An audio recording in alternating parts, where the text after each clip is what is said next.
برداشت شده. حجم پیامک‌ها رو من خواهش می‌کنم که همین دوربین شما یه دقیقه از خدمت شما شاید روی این صفحه موبایل من که به صورت زنده من پخش برای شما می‌کنم، کدوم دوربین می‌گیرین موبایل منو؟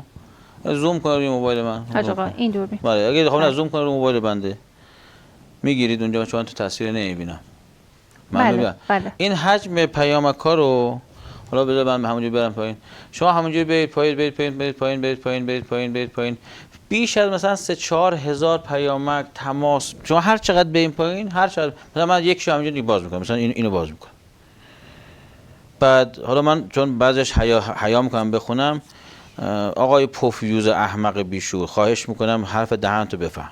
خب مثلا پیام بعد بذار پخش کنم. من میخوام بگم البته من قائلم اینه که اینها مدافعین حجاب نیستن ها. این کسانی که این پیام رو دادن مدافعین حجاب عفاف حجاب نیستن. چون کسی که مدافع عفاف حجاب اولین حسنش و اولین ویژگیش عفت کلامه. عفت کلامه.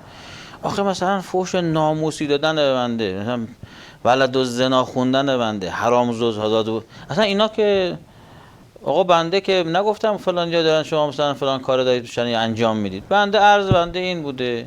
مستندم وجود داره. قطعی و یقینی، مکتوب و تصویری هر مستندات دارید؟ بله وجود داره. آیا به مراجع قضایی امنیتی هم بفرمایید که ارائه شده یا اما حالا اینکه خدمت کسی پول بگیره تجمع بکنه، پول نگه تجمع بکنه، این که اشکال شرعی نداره که من دوست دارم پول بگم جای وایستم، دوست دارم پول نگیرم. موضوع اصلا این نیست. موضوع اینه که آقا